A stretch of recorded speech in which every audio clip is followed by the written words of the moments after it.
Ils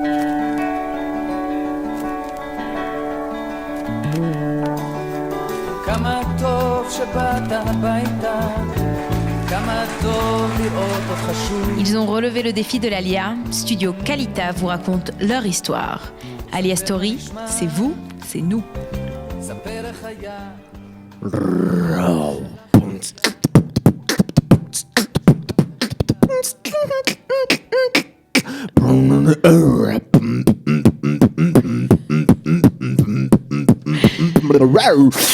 Oh. Bon, on est dans l'ambiance. Hein. Salut Raphaël. Oui, bonjour Cathy. Ça va Raphaël? Très bien, très bien. Et toi? Ouais, extra. Donc Raphaël Ayoun, il est en Israël depuis quelques années. Déjà 8 ans sont passés. Et puis, comme vous le voyez, il est clown. Voilà. Eh oui, le métier de clown dans la peau depuis l'âge de 13-14 ans. Tu vas tout nous raconter. Alors, moi, ce qui me fait marrer, c'est qu'en plus, tu es le premier gagnant de la valise, la Miss Vada. Effectivement. Donc, c'est pas truqué. Voilà, c'était pas truqué. Premier gagnant fut un clown, le premier gagnant. Et ça a été sympathique de découvrir un peu Kalita aussi par ça. Voilà, alors si vous avez envie vous aussi de gagner, de faire comme Raphaël Ayoun, vous pouvez composer le 050 430 80 20, vous nous appelez 050 430 80 20 et peut-être que vous allez aussi gagner comme Raphaël. Bon alors Raphaël, plus sérieusement maintenant, on est obligé de faire un petit retour arrière parce que bon, t'es tout jeune, t'es pas très vieux, t'as quel âge? Non, j'ai 27 ans. Donc 27 ans, tu es originaire de Strasbourg et tu es arrivé, donc il y a 8 ans, on l'a dit, en Israël, direction la Yeshiva. Alors pour un clown, ça fait bizarre quand même. Et ouais, Yeshiva pour un clown, c'est pas vraiment le parcours qu'on s'imagine, mais disons que ce qui m'a fait venir à la Yeshiva, c'est les barrières que je rencontrais en France avec le Shabbat, les fêtes et le monde artistique où à chaque fois qu'il y avait une fête ou plusieurs de mes prestations d'événements tombaient pendant des périodes de Shabbat, des fêtes, je ne pouvais pas y aller. Et c'était une frustration, ça me désolait de rentrer dans une fête ou Shabbat, les fêtes familiales, de me dire en même temps je devais être là, quoi. C'était. Voilà, tu as grandi dans une famille, on peut le dire, Haredite, puisque ton papa est Chazan en Allemagne. Exact. Voilà, et bon, tu as des frères et sœurs, etc. Donc une famille plus ou moins classique, sauf que ta maman, quand tu as eu l'âge de 13 ans, elle voyait que tu étais quand même très attirée par ce monde du spectacle, du show, des clowns, eh bien, elle t'a un peu ouvert la porte. Elle t'a dit, OK, va t'inscrire elle m'a inscrite à des ateliers, va voir. C'est-à-dire, c'est pas vraiment moi qui lui ai demandé comme ça, c'est pas venu comme ça. C'est un peu le monde de la scène et le qui est venu à toi. Qui est venu à moi, en quelque sorte. Ouais, alors tu peux nous raconter un peu cette fameuse nuit où tu es tombé dans le cirque, on va dire. Ouais, c'est vraiment ça, tu l'as dit, Cathy, tombé dans le cirque parce que, comme tu l'as dit, famille classique, je suis l'aîné de 5 frères et sœurs, donc dès mon plus jeune âge, les anniversaires, les fêtes de famille. T'étais le clown de la famille. Les pitreries, les animations, les mini-jeux et ainsi de suite. Tous les regards étaient tournés vers moi, l'aîné. Et à l'âge de 13-14 ans, donc l'appartement en préadolescence et l'appartement qui se faisait un peu petit, les derniers petites sœurs et petits frères qui rentraient dans la chambre des grands. On t'a délogé ou on t'a mis dans une chambre de bonne en haut? On m'a mis dans la chambre de bonne en haut. Donc moi, le rêve pour un adolescent de 13-14 ans, d'être 2 étages au-dessus de sa famille. Personne ne savait ce que tu faisais en fait. J'enfermais la liberté. Et moi, donc à partir de cet âge-là, je commence à développer une passion donc vers le monde extérieur, le cinéma, le théâtre. Et à cet âge-là, donc la nuit, le soir, je commence à faire des fugues pour sortir. Je faisais quoi? J'allais au cinéma, donc à Strasbourg avec un ami. Et donc en vélo, Strasbourg, la ville du vélo, on pédalait, on allait voir une séance, on trichait, on voyait une seconde séance, après on restait dans l'enceinte du cinéma, 2-3 séances, ainsi de suite. Bon. Et là, un soir, vers minuit et demi, on rentre du cinéma avec un ami, et en route, donc encore plein d'énergie, on passe devant, sur notre route, on voit un grand chapiteau qui s'était mis à un parking public, là. Ouais. Et là, avec cet ami, on se dit, évidemment, qu'est-ce qu'on fait? Il y a un chapiteau, il y a des barrières. Viens, on va voir. Ah bah vas-y, on saute les barrières. Ah bah, c'est clair, là, vas-y, j'escalade. Donc je commence à escalader. Oh, je me retrouve de l'autre côté de deux. Puis il n'y a personne. Il n'y a personne là, c'est vide la nuit, quoi, minuit et demi, les rues assez vides. Mais Mon pote, il essaie d'escalader, il n'arrive pas. Donc je me il s'en retrouve va. seul de l'autre côté. Non, il s'en va pas, il m'attend, je me retrouve seul de l'autre côté. Lui, il est là de l'autre côté de la barrière. Et je suis là vers le chapiteau, donc je lui ai dit, je vais espionner, je vais voir ce qui se passe là-bas. Là. Donc je tu vais, rentres. je rentre vraiment autour du chapiteau et je rentre dans l'enceinte du chapiteau par en dessous. Et qu'est-ce que je vois? Tout est éclairé, machin, mais personne dans les rangs. Ils sont en répétition de représentation.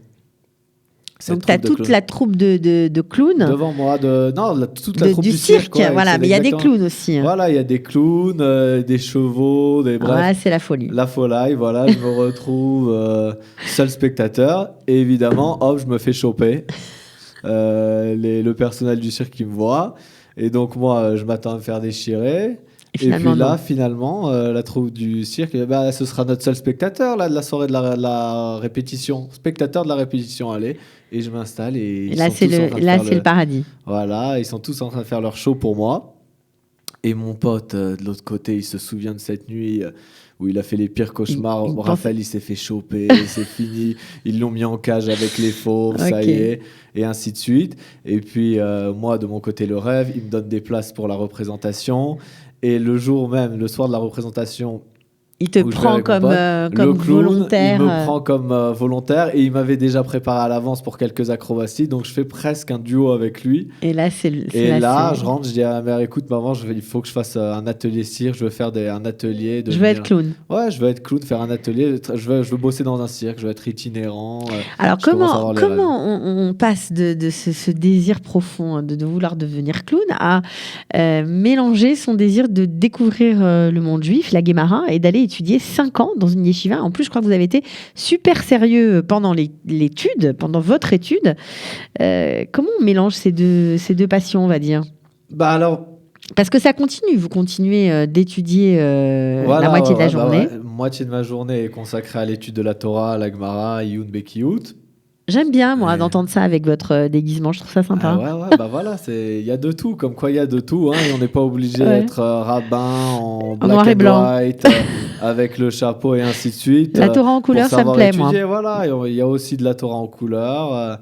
Et on peut se casser la tête devant une Gemara, même si juste après, 1 heure plus tard, on est là devant un public de 100 enfants en train de faire les pires pitreries. Bon, alors, vous évoluez, vous vivez à Telston, voilà. Exactement. Donc on connaît Telston, c'est quand même une ville assez charédite, assez... Kiryat Yearim, Telston. Voilà. Vous êtes perçu comment ? Alors, à Telston, je suis connu pour Raphaël Aletzan, à Kosem, à Pahaloulan, tous les noms que les enfants peuvent donner. Parce que je suis dans la rue, je peux pas faire 10 mètres sans qu'un enfant... Kosem, Ine, t'as Selano Eze Kosmou, t'as Seli Eze. Puisque là-bas, mon quotidien, c'est effectivement, j'ai été recruté dans les écoles de la ville de Telston, les 2 grandes écoles. Donc, c'est des cheder, en fait. Ouais, des cheder. Et je leur fais vraiment des ateliers sur la scène, l'expression théâtrale. C'est quand même très nouveau, ça, dans le monde haredi. Là, on peut dire qu'il y a vraiment ces derniers temps, ouvert une porte. Une ouverture. Et bon, Telston qui reste une ville assez ouverte, puisque c'est pas des chassidim fermés ou je ne sais pas comment les... Mais ils sont ouverts puisqu'il y a beaucoup d'étrangers, des Américains. Oui, il y a beaucoup d'Américains, beaucoup de jeunes couples israéliens aussi. Beaucoup de jeunes couples israéliens qui arrivent. La ville est en pleine expansion. Et là, ils sont prêts, les parents. Ça leur plaît beaucoup, ce genre de choses. Et bon, évidemment, il faut quand même que je fasse un petit peu attention. Bon, il y a les rabbinim du Heider et tout. Eux, ils veulent que ce soit quand même... Carré. Que ce soit ça reste dans les cases. Ça reste dans les cases. Mais les rabbinim... puisque je débarque dans une classe quand même, au début, les enfants, ils m'appellent Rabrefouel. Et après, ça devient Raphaël Aletzan, et ils me connaissent. Et puis Raphaël Akosem, Pahaloulan, tout ce que... Ça vous plaît de faire ça, de rentrer dans un monde, d'amener un peu de couleur, un peu de joie, et en tout cas de la diversité, dans un monde un peu différent du vôtre? Ça me plaît énormément, parce que c'est des choses que je me dis que j'apporte à ces enfants, Je vois pas vraiment d'où ils l'auraient pris ailleurs. Surtout à cet âge-là, le fait qu'ils le découvrent, ils sont émerveillés, écarquillés, puisqu'ils me voient arriver. Donc évidemment, j'arrive en chemise, en pantalon. Et au fur et à mesure des chougim, puisque c'est des ateliers comme ça, on appelle ça des chougim, donc le long de l'année, ils me voient, ils me découvrent sous plein de facettes. Et que eux aussi, au bout d'un moment, je les mets en scène, je les déguise, et ainsi de suite. Alors justement, le déguisement, ce qu'on voit, vous avez un super déguisement, Voilà. etc. C'est quoi? C'est un personnage en même temps pour vous? C'est quelque chose de... Voilà, quand je me déguise, je suis Raph le clown. Là, je suis un peu pas dans le personnage, puisque bon, c'est pour l'interview. Mais vraiment, c'est quand je me déguise, j'oublie tout ce qu'il y a derrière moi, Vous faites le clown. déjà ce que je fais, et je rentre vraiment dans le spectacle, interagir avec le public, tous Bon. les spectateurs. Alors, avant de continuer l'interview, vous nous mettez quand même l'eau à la bouche. On vous a vu en clown, vous avez commencé avec du ouais, big non, là, box, on a même envie moi, de voir. je tiens plus, Cathy, je Voilà. tiens plus là. Il faut nous faire un petit tour quand même. Allez, on y va. Je vais me lever, j'y vais. Alors les amis, non, un clown, je peux pas rester assis trop longtemps moi. Hein. Alors c'est parti, je vais vous faire déjà petite représentation. Clown, qu'est-ce qu'on fait? Ceci est un ballon. Ouais, aïe, là ça fait mal ça, attention, il faut faire gaffe avec les ballons, hein, les amis qui nous suivent là. Alors regardez, attention, gonflerie de ballon. Oh, attention, c'est dur, ça tombe. Oh, voilà. Je l'ai le ballon, c'est parti, je vais vous le gonfler. Vous êtes prêts? Alors c'est très dur de gonfler un ballon au poumon. Normalement on utilise une pompe, hein. Moi j'ai pas de pompe. Et ben je vais le gonfler.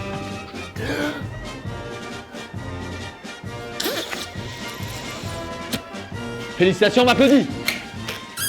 Bah vous pouvez pas m'applaudir parce que vous me voyez, je vous en dirai pas si vous m'applaudissez, mais là, voilà, attention, j'ai un beau ballon là et je le noue, je fais un nœud. Voilà, alors ça c'est un ballon, je vous fais une petite figure, hein, c'est 2 secondes, regardez. Ah bah quoi, quand même, je vais quand même faire une figure sympa, une figure qu'on voit pas beaucoup dans la sculpture de ballon. Hein, vous entendez le ballon derrière, c'est le ballon qui se sculpte.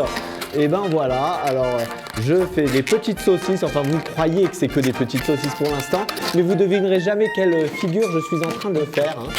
Les plus intelligents d'entre vous pourront essayer de deviner, les bons en géométrie, mais c'est quand même assez difficile. Attention, hein, il faut quand même de la rapidité, sinon on s'ennuie assez vite. Alors voilà, 1, 2, 3, 4 et 5. Et voilà, devinez ce que c'est. Bah là, c'est que des petites saucisses. Mais là, quand je fais ça, il me suffit juste de faire ça. Ceci. Et ben, vous croyez que c'est quoi? Une fleur? C'est pas une fleur, messieurs. Et ben non, mais je vous fais pas peur. Attention. Et voilà. Regardez ce que je fais. Ça prend 2 minutes. Juste après la fleur, nous avons ici même, et je ne le finis pas parce que ce serait trop long.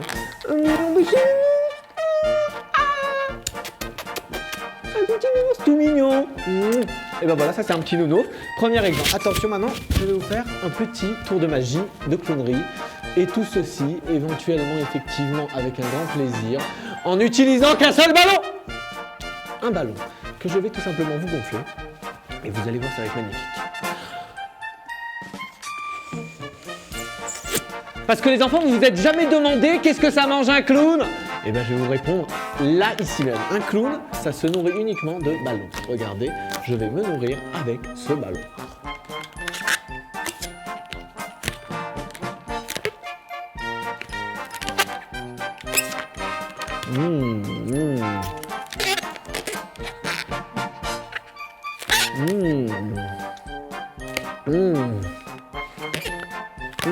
Il est sucré.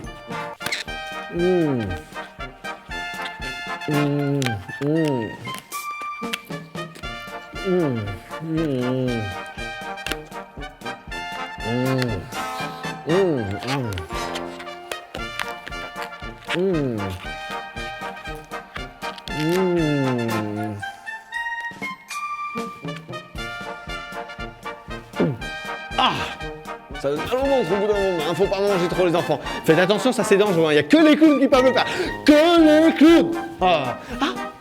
Truc très sympa pour vous qui voulez vous amuser à la maison. Regardez. Alors là, j'ai quelque chose que j'ai préparé moi-même. C'est une petite idée, hein. Ça c'est pour ceux qui veulent s'éclater. S'amuser des mini-jeux, des trucs. Vous prenez le collant de votre vieille mamie. Et oui, le collant de votre vieille mamie, ça c'est un collant de ma mamie. Bon, je l'ai mis à la machine après parce que sinon, mamie, les jambes... Et ben non, bah voilà, regardez, avec un collant. Et qu'est-ce que j'ai mis dedans? Vous devrez aimer, c'est une balle de tennis. Avec une balle de tennis dans un collant, on peut faire un truc très sympa. Regardez, je vous montre. Et ben c'est un jeu. Ah, mon chapeau. Et ben oui. Où on met ceci sur la tête, donc ça c'est un clown collant. Et là, vous pouvez faire l'hélico.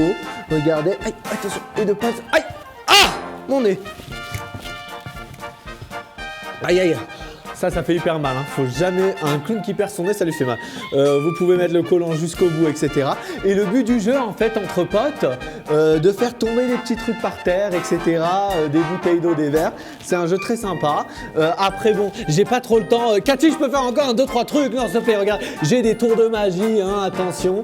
Je peux vous faire quelques petits tours. Non, Cathy, bon, Cathy, elle m'appelle, je suis obligé de revenir. Mais écoutez, la prochaine fois, je vous ferai plein de trucs. Vous me retrouverez, j'espère qu'on se verra très vite. Bye, bye, bye, bye, bye, bye. Bon, bah, je crois que là, on a vu de quoi vous étiez capable. Ah, bah c'est normal, il faut, Cathy, qu'est-ce que tu crois? Attends, il faut montrer un minimum. Un clown, ça tient pas sur une chaise. C'est ça, c'est pas tellement la place. Bon, alors, malgré tout, on est obligé de continuer à mieux vous connaître, à en savoir un petit peu plus sur le parcours. Ça a été un peu un apprentissage sur la ligne, parce que tu as un peu roulé quand même ta mère au fur et à mesure des années quand tu grandissais dans la farine, parce que tu as même fait des ateliers de cracheurs de feu, alors qu'elle était même pas au courant, tu n'avais même pas 15 ans. Ma pauvre maman, j'en ai fait de voir de toutes les couleurs, mais en même temps, j'étais un très bon aîné dans le sens où j'ai préparé mes parents à la suite, à toutes les éventualités. Et bon, finalement, c'était pas la peine parce que mes frères et sœurs, eux, ils étaient plus sur une voie classique. Mon frère, ils étaient plus sérieux que toi. Voilà, mon frère qui est un peu plus jeune, il est dans une voie avraire plein temps. Il donne des shiurim au Mahon-Lev, ainsi de suite. Ma sœur, pharmacie. Enfin, c'est des voies un peu plus classiques, disons. Mais toi, tu voulais moi, expérimenter tout. J'ai persisté, je voulais tout expérimenter.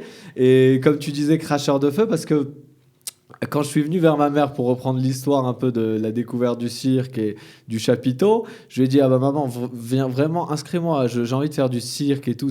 C'est un rêve, cirque itinérant, voyager, faire des spectacles. Allez, ça m'apprendra plein de trucs, je pourrais faire dans les mariages, les bar mitzvahs, des trucs de fou. Elle m'a dit, bon, regarde si tu trouves quelque chose, etc. Bon, évidemment, il y avait... Puis finalement, tu as fait un petit cours de clown, c'était pas génial. Alors donc moi, j'adorais les animaux, la nature et tout, une grande passion. Dresseur d'animaux, je me voyais bien dans les cages avec, que ce soit avec les fauves, les chevaux, les trucs, faire des sauts, des acrobaties. Ouais. Tu sais qu'il y a un super cirque en Israël. Ouais, lequel? Un cirque près de Netanya. Ah, je suis jamais extraordinaire. Il faut y aller. Ouais. Donc, je me retrouve dresseur, c'est pas possible. Petit atelier de clown. Ah, ça c'est un peu trop répétitif pour moi. Il y a pas assez de liberté. Je veux du risque. Et alors, je me dis, je vais aller voir le directeur des ateliers cirque là. Et je vais lui faire un petit, je vais le rouler un peu. Donc je suis allé le voir, je lui dis écoutez, ma mère, finalement clown, elle se rend compte que je me développe pas assez dans le. Je sais que je suis trop jeune pour l'âge parce que dans l'inscription pour l'atelier, il faut avoir 2 ans de plus. Mais elle veut absolument que je fasse ça cracheur de feu, sinon elle me sort des ateliers, elle veut me désinscrire. Alors il me dit ah bon, mais normalement on peut pas accepter ça, les assurances et ainsi de suite. Si il dit bah je vais l'appeler, donnez-moi il sentait le coup, donnez-moi son numéro, je lui donne un faux numéro, il appelle, ça répond, ainsi de suite. Je me retrouve à l'atelier de cracheur de feu et je commence à apprendre la jonglerie avec le feu, le crachat de feu. On peut me voir sur le site Clown Israël. Tu pratiques toujours ça? Je pratique toujours ça dans les mariages, le crachat de feu sur échasse urbaine où je te fais des sauts, des acrobaties, la jonglerie. Voilà, on va pas voir là, pas aujourd'hui, pas dans le studio. Non, ça va pas aller. Ouais. Et ma mère, donc, qui un jour me voit dans la cour de notre immeuble, en train de faire de la pyromanie, donc de jouer avec du feu, de brûler des trucs, d'enrouler des barres de fer de Kevlar. Et elle me dit mais qu'est-ce qu'il est en train de trafiquer, mais il veut brûler l'immeuble ou quoi? Et alors je lui dis la vérité, non, mais moi j'ai appris le crachat de feu, maman, je te dis, voilà. Elle me dit mais t'es fou, pourquoi? Et après elle a vu que voilà, c'est ta vie, on va dire, en gros. Voilà, bon, alors tu fais à part tous tes ateliers, tous tes spectacles, tu es aussi parfois, bien que tu ne sois pas clown médical, il faut bien le préciser. Non, l'Etzan Refoui, j'ai pas fait la formation. Tu n'as pas fait la formation, mais parfois les personnes que tu connais dans les hôpitaux t'appellent pour t'occuper d'enfants qui ne parlent pas l'hébreu et qui sont malades et qui ont besoin d'être divertis. Voilà, ils ont besoin d'être divertis dans leur langue et de se rapprocher d'un personnage qui parle leur langue. Alors, j'ai quelques proches qui sont médecins ou qui travaillent dans Ils des t'appellent. hôpitaux en Israël, à Shaare Tzedek. Et ils m'appellent de temps en temps et ils me disent, Raphaël, regarde si tu peux passer par hasard, machin. Il y a un enfant, le pauvre. Bon, même les Letzanim Rifoui, ils n'arrivent pas trop à se rapprocher de lui, puisque bon, il veut parler un peu en français. Il a besoin de proximité avec quelqu'un, avec un petit artiste. Et tu le fais avec beaucoup de plaisir. Et je le fais avec plaisir, ouais. C'est toujours sympa de faire rire autre part et des enfants qui ont plus besoin et qui en ont besoin autrement que par Merhougim ou un spectacle ou à droite à gauche. C'est toujours très sympa. Alors, bien sûr, tu as d'autres projets. Tu aimerais créer un spectacle avec d'autres artistes. Voilà, j'aimerais pourquoi pas, si il y a d'autres Olim francophones qui nous écoutent, qui ont besoin de ce monde de la scène, qui sont un peu artistes, que ce soit acrobates dans le théâtre, qui ont des personnages qui veulent interpréter, etc. Pourquoi pas de créer avec eux un petit spectacle et de s'entraîner en mode spectacle de rue ou ainsi de suite, avec plaisir. Moi, je suis toujours là pour découvrir et travailler en collaboration avec du monde. Bon, est-ce que tu vas montrer la vidéo à tes rabbinim avec qui tu étudies tous les jours? Évidemment, non. Faut dire la yeshiva Meorot HaTorah où j'étais, franchement, c'est une yeshiva qui m'a beaucoup impressionné. Bon, moi, je voulais une yeshiva, il faut savoir, il n'y a pas de francophone là-bas, il n'y a pas de français. Je voulais pas une yeshiva de Tu as français. appris l'hébreu. Je voulais apprendre l'hébreu, la langue. L'anglais, je parlais déjà très bien. Et c'était vraiment une yeshiva. C'est une yeshiva ouverte. Il y a Tu es beaucoup toujours de là-bas, Brésiliens tu étudies toujours là-bas. J'étudie toujours par là-bas, Ouais. avec cette yeshiva, disons. Ouais. Et bien que je ne sois pas rémunéré par la yeshiva, ils ont peu de moyens. Mais Ouais. c'est une yeshiva avec 150 bachurim et des rabbanim qui sont vraiment issus du milieu Haredi. Le Rosh Yeshiva, qui a plus de 80 ans, Rav Nachum Ragoznitsky, c'est un élève direct du Chazon Ish. Donc, vous imaginez, le Rav Greinman, la famille Greinman de Bnei Brak aussi, relié au Chafetz Chaim. Et donc, ils t'ont... Et donc, mais ils m'ont vu, et c'est ça, leur talent de ces rabbanim, c'est qu'ils ont su pas m'éteindre mes passions ou me... Ils t'ont Mais pris comme tu étais, Ils quoi. m'ont pris comme j'étais, ils m'ont pas déshabillé black and white, oublie tes trucs, ton cinéma, tes clowns, c'est pas la vraie vie, c'est pas le Derech HaTorah. Non, ils m'ont pris, ils m'ont laissé comme j'étais, ce que j'aimais, et ils m'ont développé dans le monde de l'étude, ils m'ont donné une autonomie en Gemara, ce qui fait que j'adore l'étude aujourd'hui, transmettre l'étude. Et tu fais... Et mais grâce à tu adores... voilà. Tu n'as pas lâché ta passion pour le monde du clown et l'univers du cirque. Et j'ai rien lâché, rien du tout, ni Bon. le cirque, Eh le ben, cinéma. on est ravis d'avoir fait ta connaissance. On espère que on te donne chance pour tes spectacles. Si ça vous intéresse, vous pouvez vous connecter sur son site clownisrael.com. Voilà, Voilà, vous regarderez tous les talents de Raphaël Ayoun, Raphaël Aletzan. Voilà, merci beaucoup Raphaël. Merci Cathy pour cette invitation, et Et à bientôt. à très très bientôt, Ciao. j'espère. כמה טוב שבאת הביתה, כמה טוב לראות אותך שוב. Ils ont relevé le défi de l'Alia. Studio Kalita vous raconte leur histoire. Alia Story, c'est vous, c'est nous.